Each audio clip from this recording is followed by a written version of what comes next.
Bismillahirrahmanirrahim. Assalamualaikum warahmatullahi wabarakatuh. Perkenalkan, nama saya Muhammad Rafiq Muzaki dari kelas 2D4 ITA NRP 09. Di sini saya akan meresum kuliah tamu oleh Pak Maulidan yang berjudul Pengenalan UX Design dan UX Law.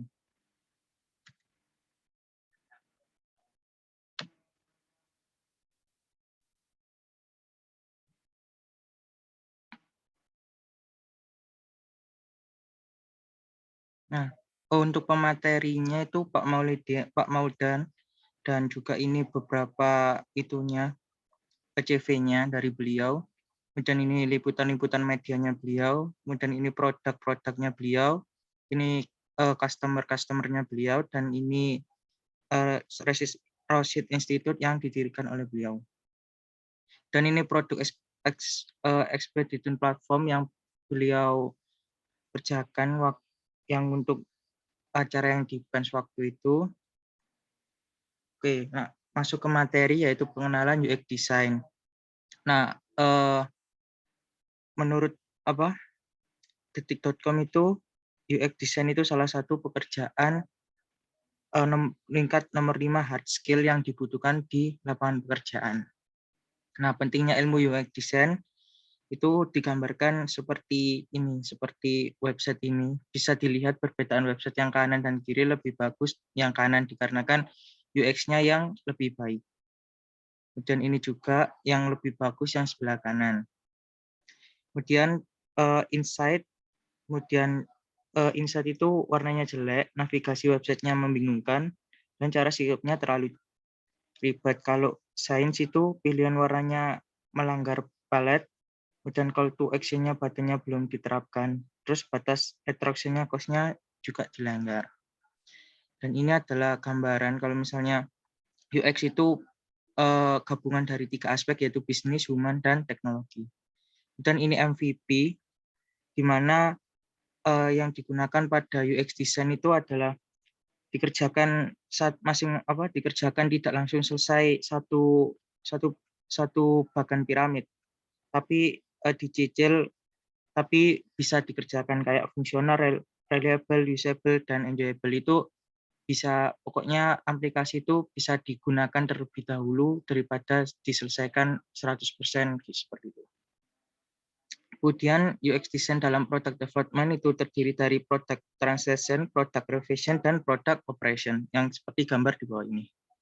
Dan developer harus menguasai UX design karena target produk bukanlah hanya tentang fungsionalitas, namun juga tentang kemampuan produk tersebut untuk memberi experience yang baik. UX versus UI. Nah, UX itu experience, UI itu estetikanya. Dan ini UX itu terdiri dari interaksi desain, skenario, informatik arsitek, user research, dan wireframe prototype.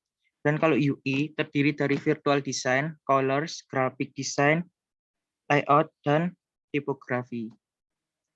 Nah, ini adalah gambaran kalau misalnya UX itu seperti kutub es, di mana yang terlihat oleh user itu yang bagian atas, namun UX itu bagian dalam dari kutub esnya, yaitu yang lebih besarnya. Dan UX merupakan bagian dari UX. UI hanya berfokus pada estetika, dan UX mencakup experience secara umum. Dan ini piramidanya, di mana UI itu sebagai enjoyable-nya, dan UX itu sebagai usable, reliable, dan fungsionalnya. Front-end developer versus UX designer.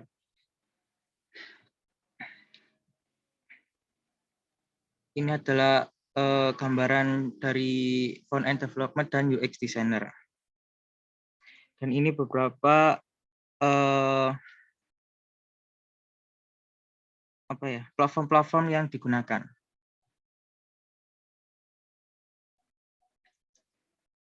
Kemudian ini tuh flow produk UX design, di mana dimulai dari sketsa, kemudian wireframe, mockup, kemudian prototype.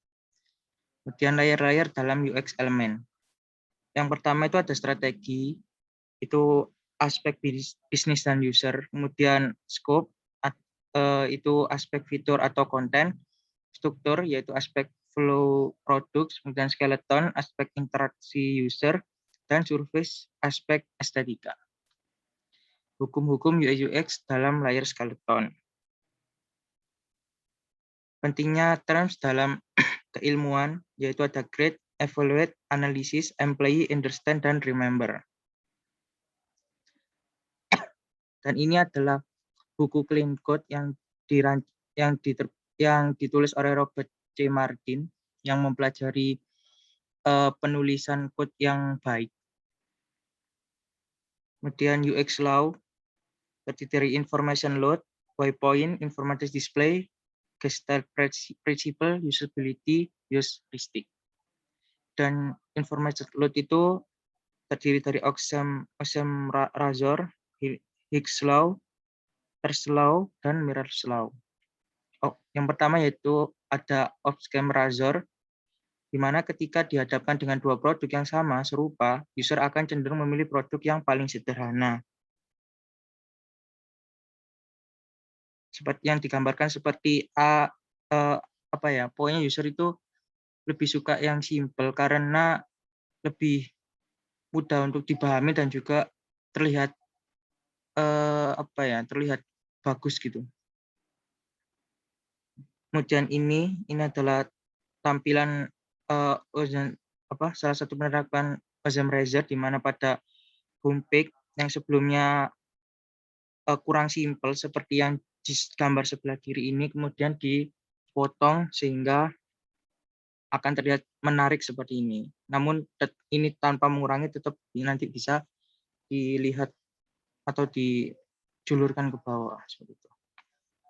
Nah, ini juga kalau yang dari sebelah kiri itu kurang tertata, kemudian dari sebelah kanan ini tertata banget untuk barang-barangnya. Yang kedua ada hijau. Hijau itu waktu yang dibutuhkan untuk membuat keputusan akan meningkat sesuai dengan jumlah dan kompleksitas pilihan. Yang dirumuskan hijau itu sama dengan A plus B log 2 N.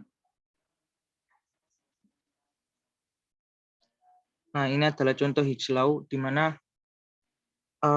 seperti contohnya itu ada pilihan. Nah, kalau misalnya kayak di Gojek itu kan ada bintang 1 sampai 5. Nah, kayak gitu.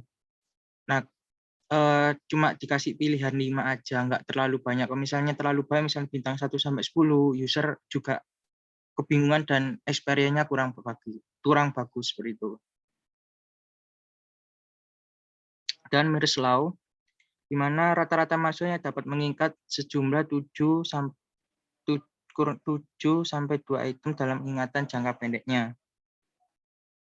Nah, seperti ini yang dicontohkan di Mirror's Law, di mana di Gojek itu diterapkannya Mirror's Law pada ini, cars, bike, food, dan lain-lain itu tidak lebih dari 9 ditampilkannya. Apabila fiturnya banyak, itu bisa dimanipulasi dengan tombol ini. Nah, itu biasanya kalau dipetet bakalan keluar fitur-fitur yang lain seperti itu. Dan ini juga Mirror's Law-nya. Nah, di sini kan banyak banget pilihan-pilihannya, namun di sini dipersingkat tidak sampai 7. Ini juga Mirror's Law Accurate Line. Nah, pada board perkakas ini tidak sampai 7 untuk icon-iconnya. Ini juga iconnya cuma ada 5 di sini. Dan juga ini ada 2 tidak. Jadi user itu mudah mengingat tempat-tempat iconnya. Kemudian Tassel's Law. Tassel's Law disebut juga Law of Conservation of Complexity, menyatakan bahwa terdapat beberapa sistem tertentu yang kompleksitasnya memang tidak dapat dispesifikasi. Ini adalah contoh penerapan Tassel's Law. Kemudian UX Law Waypoint. Terdiri dari Jacob's Law, Fitts Law, Serial Possession Effect, Zicard-Neal Effect, dan Von Resource Effect. Jacob's Law yaitu user cenderung lebih menyukai produk yang bekerja seperti produk-produk yang pernah mereka gunakan sebelumnya. Jadi misalnya pengguna Word itu lebih suka fitur-fitur yang di sini, misalnya ada gambar, ada fitur-fiturnya itu yang dirasa cukup penting itu bisa diterapkan di apa ya, software-software yang lain yang seperti Softwarebound seperti itu. Nah, seperti ini juga seperti Shopee dan Tokopedia, di mana persamaannya yaitu yang di sini ada promo-promo diskon itu ditampilkan di halaman-halaman awal. Itu dikarenakan banyak banyak experience user yang menyukai seperti itu. Kemudian ini juga pada login Facebook dan login Instagram. Dan yang berikutnya adalah Visual. Visual adalah waktu yang dibutuhkan untuk berpindah dan mencapai suatu target dalam layar dipengaruhi oleh jarak dan ukuran dari target tersebut. Nah, ini adalah contoh dari Visual. Jadi Visual itu ukuran layarnya, ukuran layar.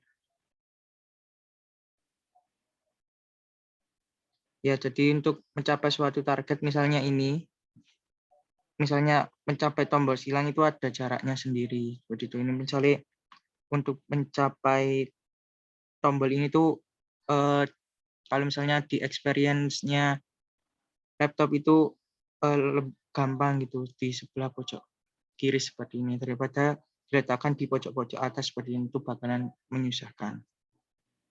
Dan ini juga sama, diletakkannya sesuai dengan prinsip Visual.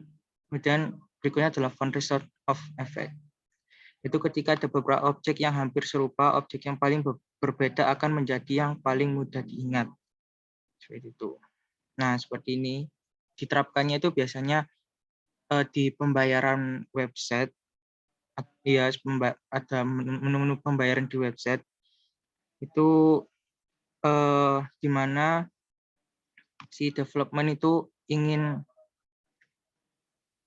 pengguna website itu lebih tertuju pada satu hal yang diinginkan untuk dibayar. Nah, itu bisa diberikan efek-efek atau font restore effect seperti ini.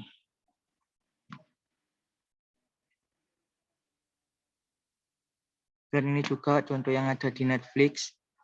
Ada font restore of effect-nya juga. Dan berikutnya adalah Zeigarnik effect.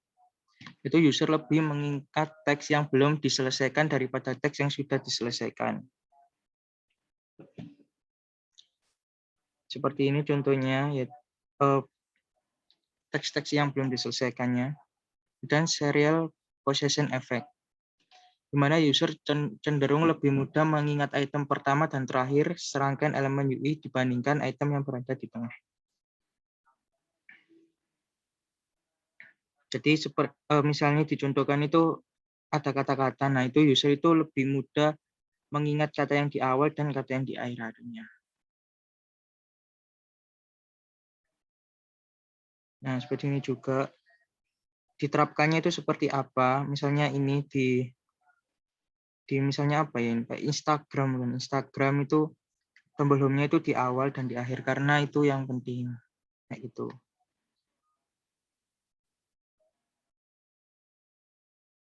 Kemudian UX Law Informative Display, ya, terdiri dari Goals Gradient Effect dan Parkins Law. Yaitu semakin dekat user dengan suatu goal, maka semakin bersemangat pula ia untuk mencapainya. Parkins Law, yaitu user akan cenderung untuk menunda sebuah progres pada saat dia merasa memiliki banyak waktu untuk membagi suatu aktivitas menjadi grup-grup sangat penting agar user tetap produktif.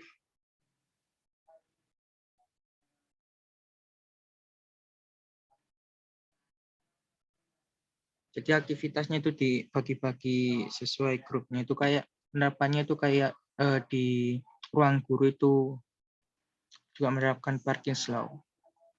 Nah, ini juga seperti dibuat step-step pengerjaan. Ini juga. Kemudian Gestalt Principle, di mana adalah prinsip hukum persepsi manusia menggambarkan bagaimana manusia mengelompokkan elemen yang serupa mengenali pola, menyederhanakan gambar yang kompleks ketika mempersepsikan suatu objek. Jadi ada tata letaknya untuk setiap objek-objeknya, seperti yang pertama ada proximity, terus ada closure, ada pola similarity, ada pola common region, ada pola century, ada pola figure ground, ada pola simetri, dan pola common fate.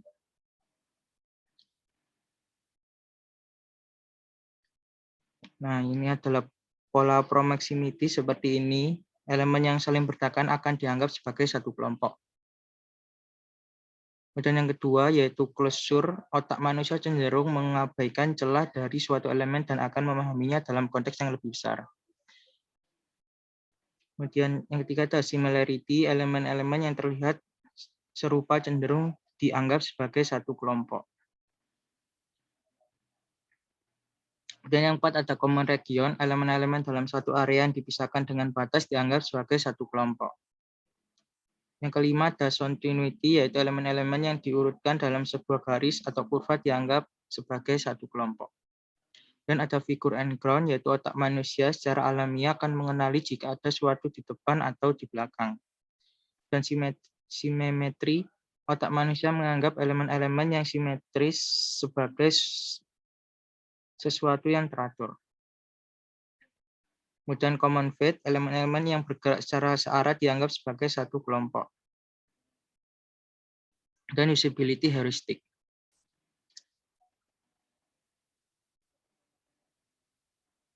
Nah, yang pertama ada visibility of system status, yaitu sistem wajib memberi informasi apa yang sedang terjadi pada sistem atau bagian dari sistem dan memberikan feedback yang tepat pada pengguna. Nah, contohnya adalah seperti ini. Ini adalah ada menu upload fotonya, itu ada menitnya, jadi user itu tahu kapan fotonya itu selesai diupload, seperti itu. Kemudian yang kedua ada match between system and real world, yaitu sistem harus menggunakan bahasa yang mudah dimengerti oleh manusia. Kemudian user control and freedom, yaitu pengguna kadang salah memiliki fungsi dalam sistem dan butuh emergency exit untuk meninggalkan kondisi tersebut tanpa proses yang rumit. Untuk itu dibutuhkan keleluasaan pengguna dalam mengontrol apa yang dia gunakan. Jadi seperti ini, ada fitur yang seperti di email itu ada fitur batal kirimkan pesan seperti itu, yang mudah untuk digunakan. Itu kemudian yang keempat ada konsistensi and standard, yaitu hindari penggunaan informasi atau gambar yang berbeda namun memiliki makna yang sama.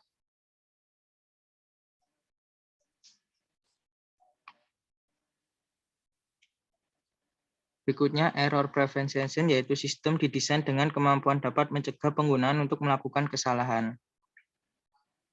Kemudian yang keenam ada recognition rather than resell, yaitu meminimalkan pengguna mengingat dengan membuat objek tindakan dan pilihan yang terlihat. Pengguna tidak seharusnya mengingat informasi dari satu bagian ke bagian yang lain. Kemudian flexibility and safety of use, yaitu poin-poin ini menekankan bahwa sistem sebaiknya memberi fleksibilitas dan keefisienan dalam penggunaan. Dan ada assessment and minimalist design, yaitu desain tidak terdiri dari informasi yang tidak relevan atau jarang dibutuhkan karena setiap tambahan informasi akan bersaing dengan informasi lainnya dan mengurangi fasilitas informasi yang itu. Jadi di Google ini search engine-nya Google itu sangat sederhana sekali dan hanya ada fitur-fitur penting untuk search engine-nya itu sendiri. Dan help user recognition, diagnosis, and recognition for error, yaitu saat error terjadi, aplikasi seharusnya tidak hanya memberikan pesan error, namun juga memberikan solusi. Seperti ini, ada kesalahan dalam input password yang berbeda dengan bawahnya, maka ada pemberitahuan di dalam aplikasi tersebut. Dan help and documentation, yaitu meskipun sistem lebih baik dapat digunakan tanpa petunjuk atau dokumentasi, namun memberikan bantuan dan dokumentasi tetap diperlukan.